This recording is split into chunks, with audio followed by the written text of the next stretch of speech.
What's up, YouTube? Today I'm serving up your favorite, a mobile mechanic ride-along. Stay tuned.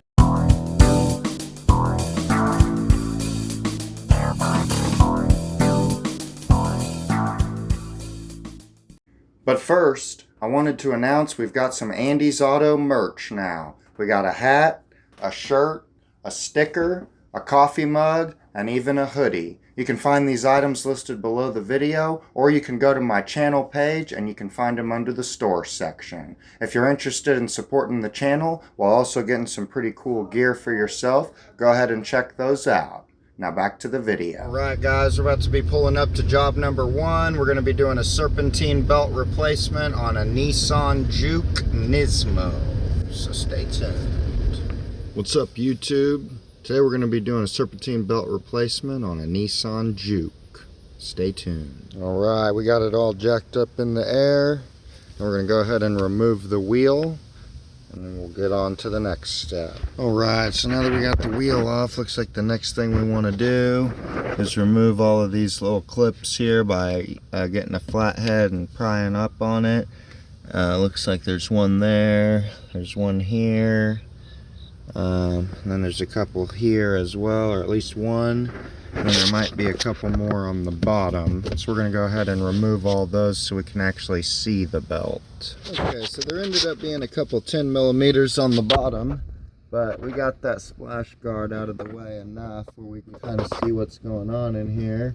So it looks like that's the tensioner right there, 14mm. But since our belt's already broken off, we just have to route the new one around everything and then use the tensioner to put it on. Alright, so I looked up the belt routing. I got the belt around the alternator, and it goes down under the tensioner pulley like that on the smooth side, and it also has the smooth side on the water pump pulley. I'll try to show you that from the bottom as well here. So that's kind of how it looks like going through the pulleys, and we're still around the alternator up there. Then of course from the tensioner we're going to go around the crank,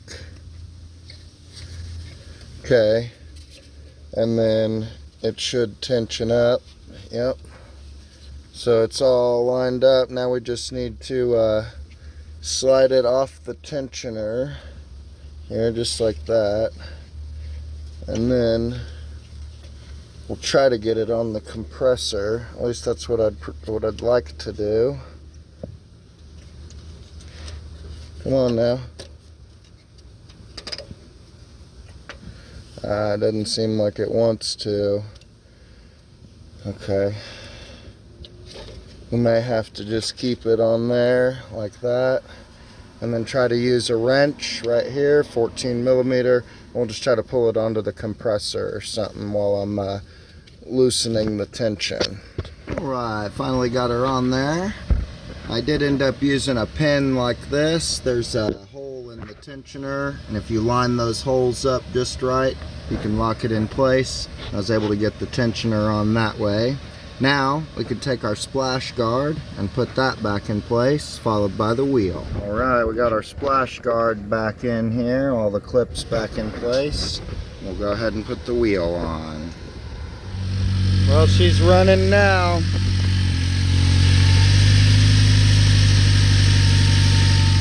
Good to go. Alright guys, we just finished up job number 1.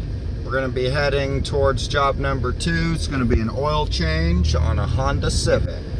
Stay tuned. Alright guys, next job, oil change, Honda Civic. Let's get started. Got it jacked up already. Got the hood open. Got my catch pan here. Got my 17mm. Whenever you're working on a Honda and you're doing oil change, it's pretty much always a 17mm. We'll get the oil cap off, oil stick up and out. Okay, shove that bad boy under there. Alright, looks like they got a little bit of a leak right here. There's a drain plug.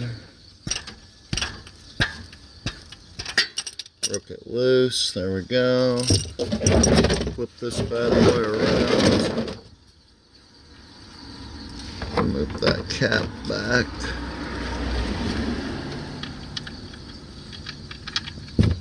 All right. Let her drain. Alright, oil's pretty much done draining. Go ahead and put this bad boy back in there. Spin her up. Okay. We'll get the ratchet and our 17. Go ahead and tighten this up. There we go. Okay, now we're going to go ahead and take this oil filter off.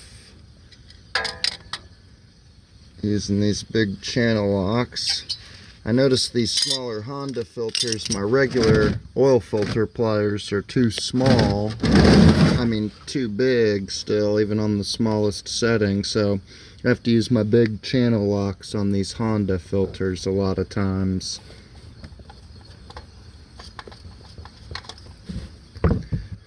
Alright, on with the new one. Alright, all filled up with the 520 oil. Go ahead and put this cap back on and lower it down. If I can get her in there. There we go. Put this back in. Put these away. And we'll be all finished up. Alright, got her started up. Want to always make sure, which I did this earlier before I even started, but you want to always go in here, make sure that oil life is set to 100%. Now we're going to go ahead, shut her off, make sure that the level is good. Set that down for a sec. Wipe off the oil.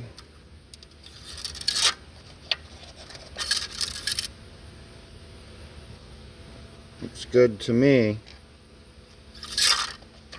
Alright, all finished up. Alright guys, finally done with the actual jobs for the day. Next job, quote unquote, is not an actual job. I'm going to be heading home, I'm going to get cleaned up a little bit, and I'm going to be going to take the A3 ASE for manual transmissions. To be completely honest with you guys, I haven't really studied very much. About 3 to 6 months ago, I went on YouTube and I did some studying. Definitely check out the Weber Auto YouTube channel. I learned a whole bunch of stuff from that channel about differentials and manual transmissions. So definitely good to check that out. I'll try to put a link to their channel right up here so you can check that out if you're interested in taking the A3 as well. Not gonna lie, I'm a little bit nervous. Hopefully everything goes well. I definitely want to pass this. If I do pass, then the only one I have left before I become master tech is going to be the automatic transmission. So I'll need to study for that one as well. But wish me luck. We're gonna go get cleaned up and we're gonna head towards the ASE. You need some new headlights for your vehicle? How about some turn signals? Some that are actually very bright. Click the link in the description below and check out Auxito LEDs. And if you use code ANDY'sAuto, you'll get 15% off your order. Now back to the video. What up, YouTube? Today, I'm going to be taking the A3 ASE for manual transmissions and axles. About to be heading there now. Wish me luck and stay tuned. Alright guys, we've just arrived. I'm about to be walking in. Wish me luck. Here we go. Alright guys, just walked out. Got us a pass, baby. Passed with just one more than what I needed to, too. I'll be honest with you. I probably know the least about transmissions compared to all other systems of the car. So, very happy to have gotten here and passed this bad boy. Now I just got to get the automatic and we'll be master tech. Stay tuned, we'll talk some more. Alright guys, that's going to be the end of the video. Right back in the mechanic clothes. We're going to be doing some work on the Lincoln. That's for a separate video. For those that care about the 1969 Lincoln Continental restoration, stay tuned for that. Got some more stuff coming up. Otherwise, thanks for riding along with me today. Super hyped I passed the ASE. Need to start studying for automatic transmission now. Also, I apologize, it's been a little while since my last video. I need to get better with that, start posting more regularly. Otherwise, if you haven't already, please consider subscribing to the channel and leave a like and comment below, and I will see you next time.